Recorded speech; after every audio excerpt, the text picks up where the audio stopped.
All right, let's dive straight into this explainer. Today, we're going to unpack a massive theological narrative that honestly completely changes how we read the Bible. We're bridging the gap from a pristine mountain sanctuary way back in Genesis all the way to a glorified garden city in Revelation. This isn't just a random collection of disconnected stories. As we'll see, the Creator originally designed the entire cosmos to function as a vast, interconnected temple, with the earth essentially serving as its outer court. To really grasp this, we have to rethink the Garden of Eden. Actually, scratch the idea of it just being a simple agricultural park. It was the primordial Holy of Holies, the original cosmic temple of God. It was literally the architectural prototype for every single temple that came after it. But that brings up a pretty profound question. What happens when the very first guardian of this pristine temple makes a fatal mistake? Which brings us right into Section 1, the priest's fatal error. So God places humanity right in the middle of this sacred center, and he gives them a very specific, incredibly high-stakes job. Genesis says God put Adam in the garden to work it and keep it. But Adam wasn't just a gardener. He was an archetypal high priest, commanded to Abad and Shamar. Now this is fascinating. Later in the Hebrew scriptures, those exact two verbs are paired together exclusively to describe the sacred, liturgical duties of priests serving in the tabernacle. He was officially commissioned to maintain the absolute purity of this sanctuary. But as we know, Adam totally failed this priestly vocation. A rebellious divine entity, described as a shining serpent, infiltrated the sanctuary. Think about Adam's mandate to guard for a second. Instead of casting this unclean entity out of the garden and fiercely protecting the sacred space, Adam actually listened to the adversary. He broke the covenant. This was the priest's fatal garden error, a massive, catastrophic failure where he essentially surrendered his dominion straight over to the darkness. And this error had absolutely devastating consequences. First up, we see liturgical exile. Humanity was driven out, totally barred from the tree of life. Second, a loss of immortality, simply because they were now separated from God's unmediated presence. And third, cosmic corruption. This plunged both the physical and spiritual realms into an all-out spiritual war, subjecting creation itself to decay. And because of the priest's fatal garden error, the cherubim with their flaming swords had to step in and take over the guarding function that Adam completely forfeited. Moving on to Section 2, enter the eternal Logos. So humanity is now in exile, right? And we couldn't just work our way back into God's presence. As the Apostle Paul outlines in Romans 5, the first Adam acted as a representative head for all of us. Because of his fatal garden error, he spread condemnation and mortality to everyone through his ruin. The entire human race was entirely compromised by this one monumental failure to protect the sacred space.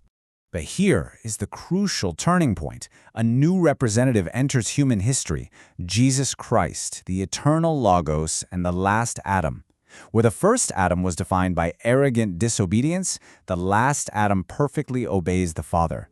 And he doesn't just hit a reset button to take us back to Eden. His perfect submission brings acquittal and life. He's actively reversing this specific cosmic ruin and elevating humanity to a fully glorified state. Let's look at Section 3, defeating the divine council. You see, this wasn't just a human problem, it was a massive cosmic rebellion. The biblical record outlines this progressing, escalating darkness. It starts with the serpent in Eden seizing the power of death. Then it escalates in Genesis 6, when rebellious divine beings descend to earth, resulting in extreme human depravity. And it finally culminates at the Tower of Babel, where humanity tried to build a counterfeit cosmic mountain. That led God to divide the nations, placing them under the administration of lesser gods who then demanded illicit worship. This takes us to Section 4, the ultimate high priest. To actually conquer these dark forces and reclaim the nations, Jesus steps in to restore the very priesthood that Adam broke. But he doesn't do this from the traditional Old Testament line of Levi. No, Jesus belongs to the order of Melchizedek. As the writer of Hebrews meticulously explains, Melchizedek was this ancient king and priest portrayed in the biblical record without any recorded genealogy, meaning his priesthood is portrayed as permanent and uninterrupted.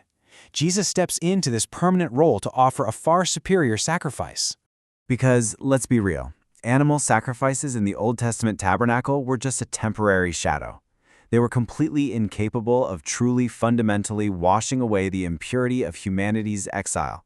They managed the impurity for a time, sure, but they couldn't permanently remove that barrier erected by the first priest's fatal garden error back in Eden. So by offering his own sinless blood, Christ entered not just a man-made building, but the true heavenly Holy of Holies. And when he did that, the heavy veil in the physical Jerusalem temple, the one heavily embroidered with images of cherubim, was violently torn from top to bottom. This physically demonstrated that the cherubic blockade, the one placed at the entrance of Eden back in Genesis, was finally permanently removed. And this is why the cross wasn't some tragic defeat. It was a brilliant surprise weapon.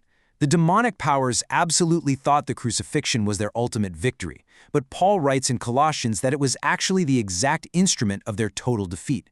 Christ stripped these corrupt gods of their illegitimate authority, putting them to open shame, and broke the power of death once and for all.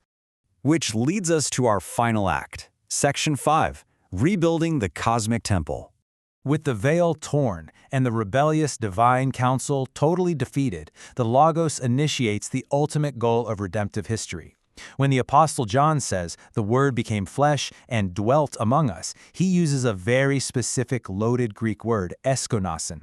This literally translates to tabernacle or pitch his tent. Guys, this is a massive theological claim. It reveals that the localized presence of God, which used to reside in that physical stone temple, has now taken up residence in the physical body of Jesus Christ.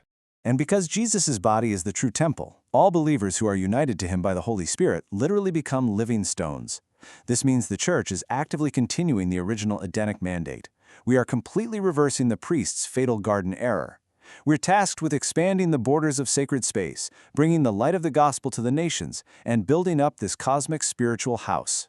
Now this progressive expansion reaches its absolute breathtaking climax in the book of Revelation, with the vision of the New Jerusalem. John describes this final eschatological city with highly symbolic architecture. He says it's a perfect cube, measuring 12,000 stadia in length, width, and height. And here's where this detail becomes absolutely mind-blowing. Think about it. The only other structure in the entire biblical canon with these exact perfect cube dimensions is the Holy of Holies in the original Jerusalem temple. What does this mean? It means the entire ultimate end-time city of the New Jerusalem operates as the unmediated Holy of Holies. John explicitly notes there is no physical temple in the city because God and the Lamb are the temple. The separation between the sacred and the profane is permanently abolished. The barriers erected by the first priest's fatal garden error back in Genesis 3, completely and utterly dismantled. The imagery of the first creation is completely restored and magnified. The primeval curse? Utterly eradicated. The sea, which always represented chaotic forces and primeval rebellion to the ancient mind, is completely gone. And the tree of life, hidden for so long behind those flaming swords, is finally accessible again, yielding its fruit to heal the nations. So, we've seen how the last Adam perfectly reversed the first priest's fatal garden error, bridging the gap from a broken Eden all the way to a glorified New Jerusalem. The gates to the cosmic temple are wide open, the cherubic blockade is gone, and the unmediated presence of God is accessible once more. Which leaves us with one profound question to end on. How will you step into your invited role as a living stone, a royal priest, in this restored cosmic reality? Thanks for walking through this explainer with me. I really hope it reshapes how you see this incredible narrative.